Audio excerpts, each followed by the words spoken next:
Back. آپ دیکھ رہے ہیں سچ سویرا مدیحہ داؤد کے ساتھ. لائیو پروگرام ہے 846606 پر آپ ہم سے رابطہ کر سکتے ہیں. پنڈی اسلام آباد کے باعث سے کال کریں گے 051 کا اضافی کوڈ. اوورسیز پاکستان ڈائل کریں گے 009251 846606. اسلامی ایرانی انقلاب کی آج سالگرہ ہے اور یہاں پہ سچ سویرا میں جناب ہم سیلیبریٹ کر رہے ہیں. امید کرتی ہوں کہ آپ کو بہت زیادہ پسند آ رہی ہوگی. آج ہمارے ساتھ اسٹوڈیوز میں جمیل قلندر صاحب اور اظہر علی عابدی صاحب موجود ہیں. محرکات کے حوالے سے بات ہوئی ابھی پروگرام میں. پھر اس کے بعد جناب ہم علامہ اقبال کی شاعری کی طرف آئے, اسپیشلی فارسی میں جو آپ کا کلام تھا اس پہ ہم بات کریں ہیں جو کہ ریزن بنا اس انقلاب کے لانے میں اور اس ٹائم کی یوتھ کو جگانے میں کہ ان کے ساتھ ظلم و ستم ہو رہا ہے اور 100 سال سے زیادہ کا ایک پیریڈ گزر جاتا ہے. تو ایک بتانے کا طریقہ ہے کہ دس از دا رائٹ ٹائم کہ اب ان کو جو ہے وہ اس پہ ایکشن لینا چاہیے. بڑی خوبصورت گفتگو ہو رہی ہے اور جناب بیچ میں بریک آ گئی تھی اور جمیل قلندر صاحب جو ہے وہ ایک بہت ہی خوبصورت علامہ اقبال کا جو کلام ہے جو کہ ہے زبور نجم سے اور ابھی میرا نام کو بڑے خوبصورت انداز میں جمیل قلندر صاحب ڈسکس کر رہے تھے. میں اس اچھے انداز میں بتا نہیں سکتی تو میں چاہوں گی آپ خود بتائیں مدیحہ داؤد کا جو آپ بتا رہے تھے اور زبور نجم سے اب جناب یہ ہمیں ایک کلام جو کہ فارسی میں ہے علامہ اقبال کا وہ ہمیں سنائیں گے. تو جی سر. مدیحہ داؤد آپ کے نام کے ساتھ داؤد ہے جی, اور داؤد پہ جو کتاب اتری اس کو زبور کہتے ہیں. اور علامہ صاحب کا جو مجموعہ شعری ہے, غزلیات اور نظموں کا جو مجموعہ ہے وہ زبور عجم ہے. اور اس کے بارے میں آپ نے کہا کہ کبھی کبھی تنہائیوں میں اسے پڑھا کریں. صحیح. اور میرا جو واسطہ ہے عرفان سے, تصوف, شعر و شاعری اور ادب اور فلسفے سے, پھر مقارنۃ الادیان کمپیریٹیو ریلیجن سے چونکہ ہے, میں اس کو اپریشیٹ کرتا ہوں کہ اس کس لیول کی نظم ہے. پہلا شعر جو اس میں ہے جو خصوص کی چون چراغ لاله سوزم در خیابان شما ای جوانان عجم جان من و جان شما. کہتے ہیں اے عجم کے نوجوانوں, عجم سے مراد ہے فارس, قدیم کہتے تھے, اب ایران یعنی ایران کے نوجوان, ایرانی نوجوانوں, مجھے اپنی اور تمہاری جان کی قسم صحیح کہ تمہارے گلستان میں, بوستان میں چراغ لالہ کی طرح جل رہا ہوں, لالہ کے چراغ کی طرح جل رہا ہوں, دیے کی طرح. صحیح. آگے کہتے ہیں غوطہ زد در ضمیر زندگی اندیشه ام تا به دست آورده ام افکار پنهان شما. کہتے ہیں کہ میں نے زندگی کی گہرائیوں میں, اس کے سمندر کی گہرائیوں میں غوطے لگائے ہیں اپنی فکر کے اعتبار سے. میری سوچ اور فکر نے زندگی کے سمندر کی گہرائیوں میں غوطے لگائے ہیں اور مجھے کیا ملے ہیں, کیا گوہر, وہ آپ کے افکار ہیں. صحیح صحیح. آپ کے جو سعدی, حافظ, رومی صحیح صحیح اور خیام, صحیح, فردوسی, واہ, صائب, قاآنی, خاقانی جیسے ادیب اور شاعروں کے موتی میں لایا ہوں. واہ. آگے کیا بات ہے. محرومہ دیدم نگاهم برتر از پروین گذشت ریختم طرح حرم در کافرستان شما. کہتے میں نے چاند دیکھا, سورج دیکھا اور میری نگاہ جو ہے یہ جو انجم کا جو وہ ہے ستاروں کی جرمٹ ہے ان سے بھی آگے گئی, اس کو ٹرانسینڈ کر گئی, کراس کر گئی. صحیح. I saw the sun, I saw the moon, then my vision transcended this starry heaven. ریختم طرح حرم در کافرستان شما. کہتے ہیں میں نے آپ کے یہ جو کافرستان ادب ہے اس کے میں اس میں حرم کی طرح ڈالی. صحیح. یعنی وہ بات ہے نا کہ مسجد کے زیر سایہ خرابات چاہیے. اس نے کہا کہ خرابات کے ساتھ ساتھ میں نے ایک مسجد کی فضا بھی قائم کی. صحیح صحیح. آگے جو ہے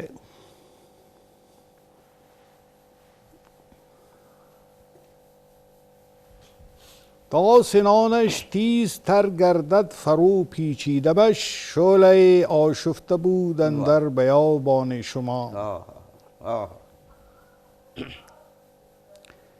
کہتے کہ میں نے اس شعلے کی نوک کہ جو جل رہا ہوں اور میرا شعلہ اٹھ رہا ہے،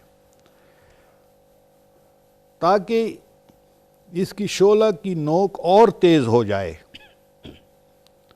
تو تمہارے بیابان میں اب تک میں نے کیا کیا ہے کہ شعلہ آشفتہ بود، یہ ایک پہلے سے ایک آشفتہ بھجا ہوا شعلہ تھا تمہارے بیابان میں، لیکن میں نے اس کو بھڑکا دیا ہے.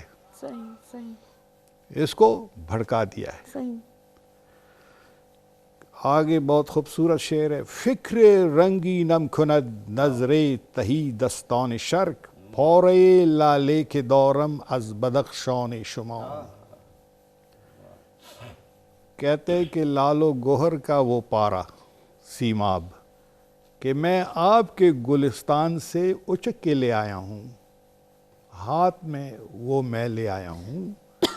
فکر رنگینم کند نظر تہی دستان شرق، تو میری سوچ جو فکر رنگین ہے، جو کلرفل میری تھاٹ ہے، وہ آپ اہل مشرق جو تہی دست ہے ان کی نظر کر رہا ہوں. چیز آپ کی ہے.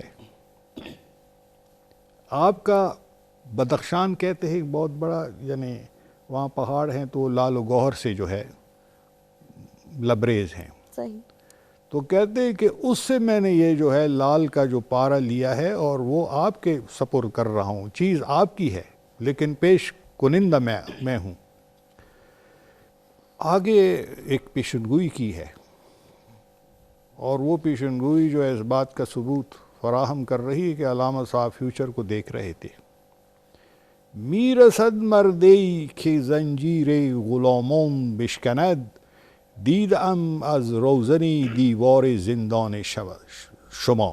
دیدم از روزنی دیوار زندان شما. کہتے ہیں ایک آدمی آ رہا ہے، پہنچ رہا ہے. میرسد من آ رہا ہے. ہی از کمنگ. وہ آدمی، وہ مرد کہ جو غلاموں کی زنجیر توڑ دے گا، جس کی میں نے بات کی کہ غلامی. صحیح. صحیح.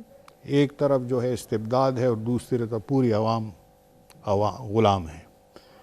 کہتے میں نے اسے اور اس حقیقت، اس واقعیت کو دیکھا ہے آپ کے جیل کے دیوار کے پیچھے روشن دان میں نے دیکھا ہے. صحیح. کہ وہ انسان آ رہا ہے، وہ مرد آ رہا ہے. صحیح. تو آپ اندازہ لگائیے کہ علامہ صاحب کیا کہہ رہے ہیں. وہ اسباب کی بات ہو رہی تھی نا، غلامی اور جیل، یعنی پورا ماحول جیل ہے اور اس میں تمام رعیت جو ہے وہ غلام ہے. بالکل ایسے ہی یہی بات ہو رہی ہے. حلقہ گرد بنزنی دای پیکرونی آبگل آتش در سینه دارم از نیاکان شما. کہتے اے آبگل، اے پانی اور مٹی کے خوبصورت پیکرو، بتو، مجسموں، میرے ارد گرد جو ہے بیٹھ کے حلقہ لگائیں، بیٹھ جائیں ارد گرد، کیونکہ میں آپ کے آباء و اجداد جو بہت تھے، قاآنی، فردوسی، سیام، سعدی، رومی، ان سے آپ کی میرے سینے میں ایک آگ ہے اور وہ آگ آپ کو سپرد کر رہا ہوں. صحیح. صحیح. آگے جو ہے یہ بہت خوبصورت وہ ہے. جی جی. تو یہ ایک فصیح و بلیغ نظم ہے، اور میں کہتا ہوں کہ یہ ایک بات ثابت ہو رہی ہے کہ یہ جو انقلاب ہے، it's totally a different revolution. اس کو ایولوشن کہتے ہیں. صحیح. صحیح. ایولوشن کا مطلب یہ ہے کہ you trace it back to its origins. صحیح. صحیح. مثلا لٹریچر ہے، کلچر ہے، فولکلور کلچر ہے. مثلا ہمارے ہاں لطیف بٹائی ہے، بابا فرید ہے، اور وہ ہے یہ جو بولے شاہ ہے، لال شہباز قلندر، بری امام، یہ تمام یہ کیا ہے؟ یہ ہمارے ایک وہ ہیں، آباء و اجداد ہیں. بے شک ایسے ہی. تو جہاں جہاں کوئی انقلاب پیدا ہوتا ہے you have to go to your roots. آپ جو ہیں رومی کہتے ہیں، بڑے خوبصورت شعر ہے کہ ہر کسی کو شد جدا از اصل خویش، باز جوید روزگار وصل خویش. جو کوئی اپنی اصل سے جدا ہو جاتا ہے اس اصل سے دوبارہ جڑنے کی خواہش کرتا ہے کہ دوبارہ ہو جائے. ایسا ہی ہے. تو یہ جو انقلاب ہے it was simply a reversion to the original roots of that folklore culture which was presented in a very pure form. صحیح صحیح. اور وہ جو ہے وہ خشکی کا کلچر نہیں ہے بلکہ تری کا کلچر ہے. صحیح. میرے پاس جو ہے یہ کتاب موجود ہے، جی جی. یہ امام خمینی کا دیوان ہے. صحیح صحیح. اس میں غزلیات ہیں، صحیح. اور وہ غزلیات ثابت کر رہی ہیں کہ جو امام خمینی ہے یہ کون تھے. ایک بات تو آپ پیش نظر رکھیں کہ امام خمینی اپنے مدرسے میں فصوص الحکم پڑھاتے تھے، ابن عربی، صحیح. جس کو شیخ اکبر کہتے ہیں. صحیح صحیح. مسٹسزم میں اور اسپریچویلٹی میں وہ اس کو شیخ اکبر کہتے ہیں، غیر متنازع بڑی حد تک، اور وہ اس پر درس دیتے تھے. وہ لیکچر جو ہے موجود ہے پرنٹڈ. اور آپ کی ایک ریئر کتاب ہے سیر و سلوک سے ماوراء، ایک وہ ہے کہ جس میں ایک عرفان پہ آپ کا ایک رسالہ ہے. وہ دوسرا جو ہے جو بالکل اسپیشلائز اس پہ ہے تو وہ تو ایک عرفان کا سمندر ہے. مثلا آپ اس میں دیکھیں، کہتے ہیں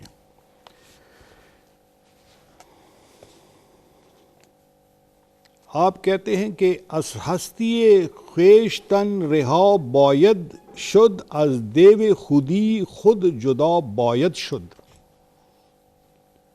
کہتے یہ آپ کی جو پندار خیش ہے، صحیح، جس کو آپ کہتے میں اس سے فوراً چھٹکارا پانا چاہیے. صحیح صحیح. اسے نکلیں، صحیح میں نہ کریں. صحیح. اور پھر آگے کہ یہ از دیوی خودی، یہ جو خودی آپ کے اندر، یہ جو خودی کا دیو ہے، صحیح شیطان ہے، اس سے آپ خود کو جدا کر دیں. آن کس کے بشیطان درون سرگرم است، کہ راہ انبیاء خواہد شد، راہ انبیاء خواہد شد. کہتے کہ وہ شخص کہ اپنے شیطان، جو اس کا اندر کا شیطان ہے، اس کے ساتھ سرگرم ہے، وہ انبیاء کی راہ کا، رستے کا کب راہی بن سکتا ہے. واہ واہ. آگے بہت کہتا ہے. زبور تو آپ کا نام تو مدیحہ داؤد ہے، داؤد. جی جی. آگے موسیٰ کی بات ہو رہی ہے. اچھا. موسیٰ کی بات. صحیح صحیح.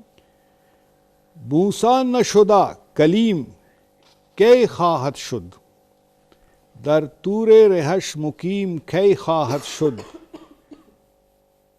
کہتے کہ موسیٰ کب تک کلیم بن سکتے ہیں. موسیٰ علیہ السلام جو اس کو کلیم کا لقب ملا کوہ طور پہ، وہ کہ خواہد کب بن سکتا ہے، در طور رہش مقیم کہ خواہد شد. اور اس کی رستے کا جو طور ہے، اس میں کیسے کوئی انسان کا گزر ہو سکتا ہے، وہاں ٹھہر سکتا ہے. تو جلوہ حق تورا ز خود نہ رہاند، جب تک حق کی تجلی آپ کو اپنی خودی سے نہ ہٹائے مٹائے. واہ. کہ آپ کو فنا کر دے. بایار ازل ندیم کے خواہی شد. کہتے وہ ازلی یار اور ندیم سے آپ کب دوستی کریں گے. تو یہ ہے کہ وہ دراصل بات یہ ہے کہ انسان کی جو میں ہے، جو شہنشاہ میں ایک میں کا وہ تھا کہ آئی ایم ایوری تھنگ، جس کا فرعون نے کہا کہ میں وہ ہوں، انا ربکم الاعلی، کہ میں تمہارا رب ہوں، اور یہ نہریں میرے نیچے بہہ رہی ہیں، اگر آپ وہ کر دیں تو ان نہروں کا پانی آپ پہ بند کر دوں گا. صحیح وہی نا کہ جب اور یہی بات ہوتی ہے کہ جب ہمارے میں آ جاتی ہے تو اس کے بعد تو میں جو ہے میں سے نکلنا چاہیے جانب جاتی ہے. ہاں تو میں ہمیشہ عاجزی ہونی چاہیے. اگر ہم حضور پاک صلی اللہ علیہ وآلہ وسلم کی شخصیت کو بھی دیکھتے ہیں, آپ کی سیرت کو دیکھتے ہیں, تو ہمیں آپ کی زندگی میں جو بہت سارے فیکٹرز ہیں ان میں سے ایک فیکٹر جو بہت خوبصورت ہے کہ آپ بہت عاجز تھے, دو جہانوں کے مالک تھے, اس کے باوجود آپ میں عاجزی کتنی زیادہ تھی. اظہر علی عابدی صاحب ہمارے ساتھ موجود ہیں. عابدی صاحب, اسلامی ایرانی انقلاب پر ہم بات کر رہے ہیں. میں آپ سے جاننا چاہوں گی کہ پچھلی صدی اور گزشتہ جو صدی ہے اور حالیہ صدی, اس کے حوالے سے اگر ہم بات کریں تو کون کون سے بڑے انقلاب آئے, اور یہ جتنے بھی انقلاب آئے اس میں اسلامی ایرانی انقلاب جو ہے اس کی اہمیت کیا ہے؟ جی بہت ہی آپ کا ریلیونٹ سوال ہے, اور اصل سوال یہی ہے کہ ہمیں انقلاب ایران کو سمجھنا چاہیے کہ اس کا پس منظر کیا تھا اور یہ کیوں آیا. اس سے پہلے صرف ایک, کیونکہ ڈاکٹر صاحب بہت خوبصورت کلام پیش کر رہے تھے, پہلے اقبال کا اور پھر اسی تسلسل میں آپ نے امام خمینی کی بھی غزل پیش کی, بہت خوبصورت غزل. تو اقبال نے جیسا کہ انقلاب ایران کی پیشین گوئی کی تھی, پوری نظم پڑھی ڈاکٹر صاحب نے, اور میں نے بھی ایک شعر پڑھا کہ نہ مصطفیٰ نہ رضا شاہ میں نمود اس کی, کہ روح شرق بدن کی تلاش میں ہے ابھی. تو ایک چیز تو ہو گئی, ایک خواب اور اقبال نے دیکھا تھا, اور انشاءاللہ ہمیں امید ہے کہ وہ بھی جلد ہی شرمندہ تعبیر ہوگا, کہ تہران ہو گر عالم مشرق کا جنیوا, شاید قرائے ارض کی تقدیر بدل جائے. تو یہ اقبال پیشین گوئی کر چکے ہیں کہ تہران جو ہے یعنی اسلامی مملکت کا دارالحکومت, یہ اگر جنیوا بن جائے, یعنی دنیا کے مسائل یہاں حل ہو, تو دنیا جو ہے جس مصیبت اور کرب میں آج جس کیفیت میں ہے, جس بھوک میں, جس افلاس میں, جس تکلیف میں, وہ ٹل جائے گی. تو یہ بھی انشاءاللہ خواب یقیناً پورا ہوگا. اب جو آپ کا سوال ہے, دیکھیں اگر آپ انقلاب کی بات کریں تو پچھلے 1-2 صدی میں 3 بڑے انقلاب آئے. صحیح. ایک انقلاب تو انقلاب فرانس تھا. یہ ایک جمہوری انقلاب تھا, بادشاہوں سے اور آمروں سے نجات کا باعث بنا, اور بہرحال ہمیں یہ ماننا پڑے گا کہ انقلاب فرانس جس کے پیچھے روسو ایک دانشور تھا, اس کا ایک فکر تھی, اس کی تعلیمات تھیں, اور اس نے جمہوری حقوق دیے دنیا کو. آج ہمیں یہ جتنے بھی جمہوری حقوق نظر آ رہے ہیں اس میں بہرحال ہمیں ماننا پڑے گا کہ خالص جمہوریت جسے کہتے ہیں, اس میں انقلاب فرانس کا بہت بڑا حصہ ہے. تو انقلاب فرانس اور روسو کے نظریات کو ہمارے نوجوان نسل کو ضرور پڑھنا چاہیے. بہرحال جس طرح انقلاب پھر دائیں بائیں ہو جاتے ہیں, وہ انقلاب بھی ہوا. دوسرا بڑا انقلاب پھر کمیونسٹ انقلاب تھا, جو 20ویں صدی میں آیا, پہلے روس میں اور پھر بعد میں چین میں, اور اس کے بھی بے پناہ اثرات ہوئے, اور اس میں کیونکہ معاشیات کو بنیادی اہمیت حاصل تھی تو بہرحال اس سے بھی بہت سے ذہن جو ہے وہ روشن ہوئے. اور میں پھر کہوں گا کہ وہ بھی کامل انقلاب نہیں تھے, کیونکہ ظاہر ہے اس کا سوتا اللہ کی ذات سے ان دونوں انقلاب کے نہیں ملتے تھے.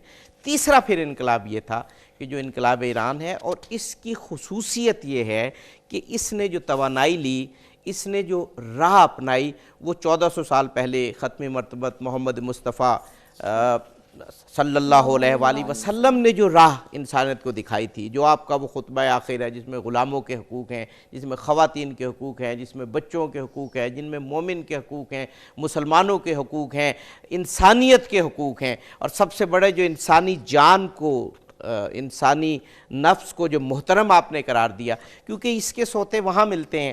سوتا دراصل یعنی منبع جو ہے وہ وہی ہے. تو یہ انقلاب ٹرو اسلامی اسپرٹ کو اپنے اندر جو ہے وہ لیے ہوئے. اچھا, آپ صاحب اپنے بڑے خوبصورت انداز میں یہ جو تینوں انقلاب ہیں اس کے بارے میں بتایا, اسپیشلی اسلامی ایرانی انقلاب کے حوالے سے آپ نے کہا کہ یہ حضور پاک صلی اللہ علیہ وآلہ وسلم کی جو آخری خطبے میں آپ نے جو باتیں کہی تھیں اس سے اسی کی ایک دوسری ورژن ہے یا کاپی ہے, تسلسل ہے. اس پہ ہم مزید گفتگو کریں گے, لیکن ابھی مجھے ایک چھوٹی سی بریک کی جانب جانا ہے, اور پھر ہم دوبارہ واپس آئیں گے, اور بہت ساری باتیں ہوں گی یہاں پہ. 846606 پر آپ کی کالز بھی لیں گے. ایک چھوٹی سی بریک لیتے ہیں, دیکھتے ہیں ساتھ سویرا مدینہ داؤد کے ساتھ.